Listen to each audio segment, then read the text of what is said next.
Namaskar students, so welcome again. We are doing the chapter number 4 from your civic section, understanding law. So this is the part 2 of this chapter. So let's start according to your NCERT book, understanding law. This section we have done how it's the law formations, law apply to all, and then we have discussed about the rule of law. Fine. So today we will discuss this topic from this section. After the independence, many changes will be there. So today's topic is how do new law comes about? कि किस तरह So Kusum is such a long time to get the new cause. In fact, the began to the establishing the need of a new law क्योंकि वो बहुत time से उसका wait कर रही थी. Kusum and Sajiya work for a women organization. ये दोनों ही वुमेन्स हैं जो वुमेन ऑर्गेनाइजेशन के लिए काम कर रही हैं. ठीक, यहाँ हूँ मैं. They remember the journey of how the protection of womens from the domestic violence act got pass. ये उन्होंने इस चीज़ की पूरी कोशिश की कि किस तरह से इस एक्ट को पास किया जाए. ना देखिए 2005 में ये केस जो है इसका जो है फॉर्मेशन हुआ है. इस लॉ के लिए कोशिशें शुरू हुई है. यहाँ पे हम बात करें 1991 की. Typical day at the office, I need advice. यहाँ पे ऑफिस है क्योंकि ये वुमेंस के लिए वर्क कर रही हैं, तो उनके लिए वहाँ पे कई सारी वुमेंस अपनी प्रॉब्लम्स लेके आ रही है. तो उनमें से कुछ वुमेंस आई है. देखिए यहाँ पे I need advice, my husband beats me, कि मुझे मेरे हस्बैंड मारते हैं. I have not told anyone so far, मैंने अभी तक किसी को बताया नहीं. आई फील सो अशैम्ड, मुझे बहुत शर्म आती है. And I can go on like this animal, लेकिन मैं इस तरह से नहीं जीना चाहती हूँ. But I have nowhere to go, but अब मुझे कहीं और जाना है, उनके साथ नहीं रहना. ऐसे कई सारी प्रॉब्लम्स ये देखिए इनको वो बता रही है.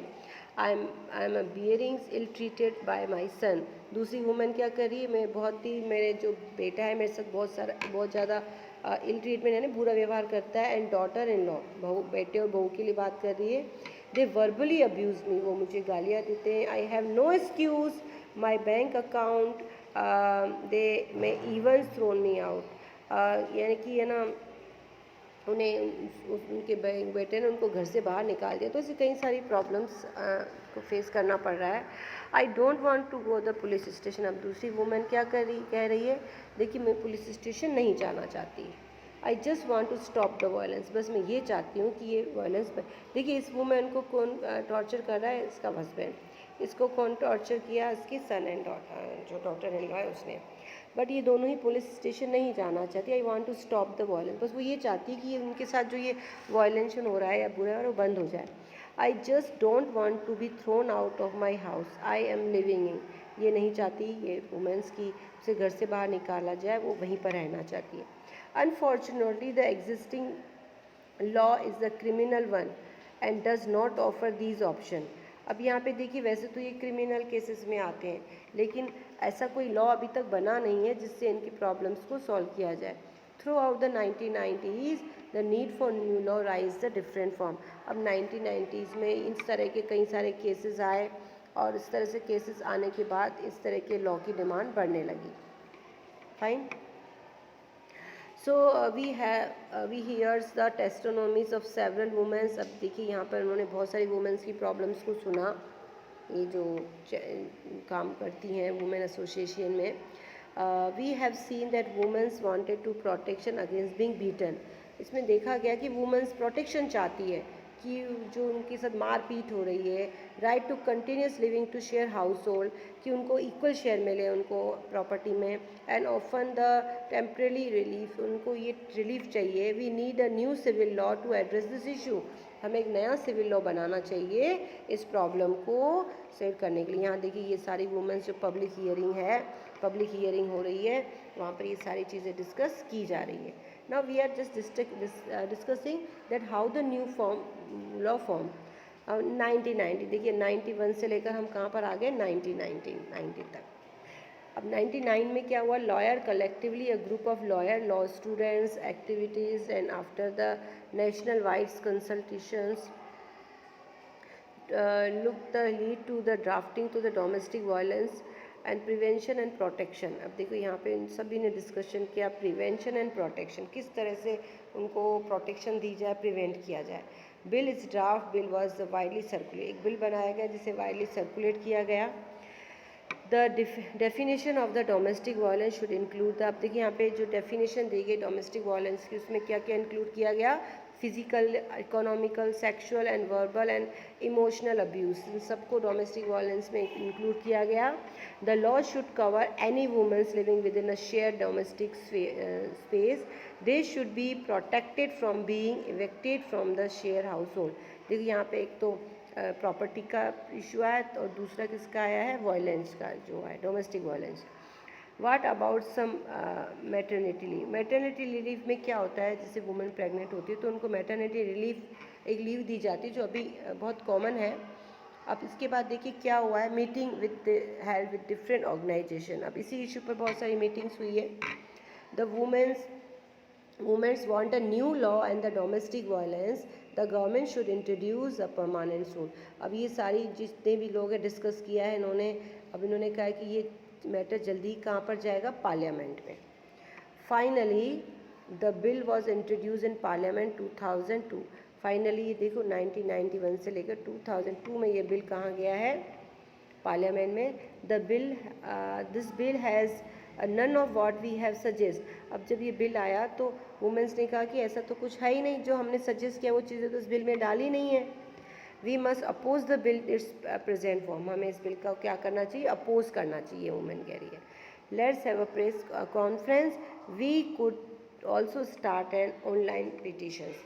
अब उन्होंने कहा कि हम क्या करेंगे, इस प्रेस कॉन्फ्रेंस करेंगे, मीडिया के ज़रिए इस बिल में जो भी चीज़ें नहीं इंक्लूड कही गई है उसे हम इंक्लूड करेंगे। नाउ 7 वुमेंस ऑर्गेनाइजेशन, देखिए यहाँ पे जो वुमेन ऑर्गेनाइजेशंस हैं, national commission for women made submissions of the pre primary standing committee. अब इन्होंने यहाँ पर मिलकर डिस्कस किया है। esteemed members of the parliamentary standing committee and present bill must be changed. We do not agree with the definition of domestic violence being proposed। उन्होंने कहा कि हम इस definition से खुश नहीं हैं। The law need to provide for the temporary custody for the children। इस law में जो custody है, temporary custody women's को दी जाए, कई सारे issues। Now last में देखिए क्या हुआ है यहाँ पे। In December 2002 the standing committee submit its the recommendation। अब इस कमेटी ने अपनी अपनी रिकमेंडेशन दी, सलाह दी to the Rajya Sabha and these were also tabled in the Lok Sabha। The committee reports accepted most of the demands of the women's group। यहाँ देखिए इनकी डिमांड्स को मोस्टली क्या कर दिया गया, एक्सेप्ट कर लिया गया। फाइनली न्यू बिल वॉज री इंट्रोड्यूस, उसके बाद नया बिल आया री इंट्रोड्यूस होकर 2005 में। After being passed in the both houses in the parliament, it was sent to the president for the assent। जो भी लॉ बनता है पार्लियामेंट में पास होने के बाद कहाँ जाता है, प्रेसिडेंट के पास। Then the protection of women for the domestic violence act come to effect in 2006। उसके बाद 2006 में ये लॉ बन गया और उसे अप्लाई किया गया। Fine। Now at the press conference in October, what is the new law? The law is first recognizing women rights and violence-free home, provide a comprehensive definitions of domestic violence।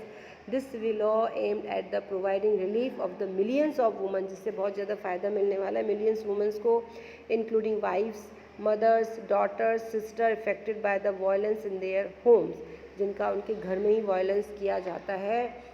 तो ये this is about the formation of law। अब देखिए अब देखिए यहाँ पे discussion हो रहा है वुमेंस का। This law is very significant step because recognize the right of women to live a shared household। Women can get a protection order against any further violence। Women can get maternity reliefs to meet their expense including the medical cost। इनको maternity का भी। Now being another long journey, yes, now government has to ensure that this law is implemented and enforced। अब ये law पास हो गया, अब women's क्या कह रही है, अब इस लॉ को स्ट्रिक्टली इम्प्लीमेंट किया जाए ताकि वुमेंस को जस्टिस मिल सके। Why is this an important law, इस लॉ की बहुत ज़्यादा इम्पोर्टेंस रही। Now there are some questions, what you understand by domestic violence, list the 2 rights of the new help to achieve the women to survive, do yourself। ये अभी हमने paragraph में किया है, डोमेस्टिक वायलेंस एक्ट, और दूसरा इसमें आप हिंदू सेशन अमेंडमेंट एक्ट भी डाल सकते हैं। Can you list the process this was use to make more people aware to needs of this law. Yes, हम इस प्रोसेस में भाई कई सारे लोगों को अवेयर कर सकते हैं। More from the above stereotypes, can you list two different ways in people's lobby to parliament?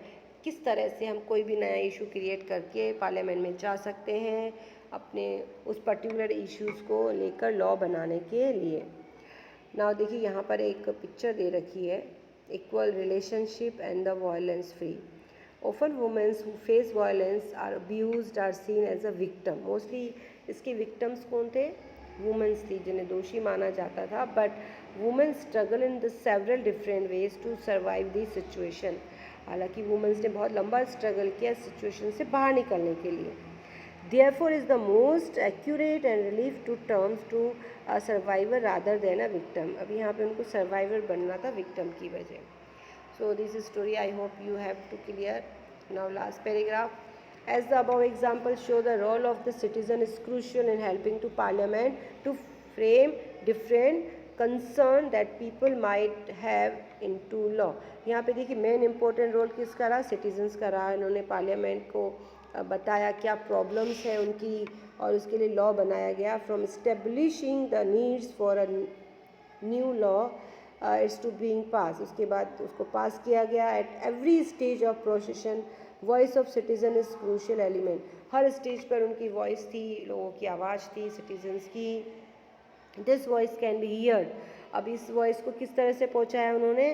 TV reports, newspaper, editorials, radio broadcasts, local meetings, all of which help in making the work that parliament does more accessible and transparent to the people। ताकि parliament जो है ज़्यादा accessible और transparent रहे, लोगों के लिए सारी चीज़ें लोगों के सामने हों। Now last topic of your chapter is the controversial law। We will discuss this in the next lecture. Thank you and have a nice day.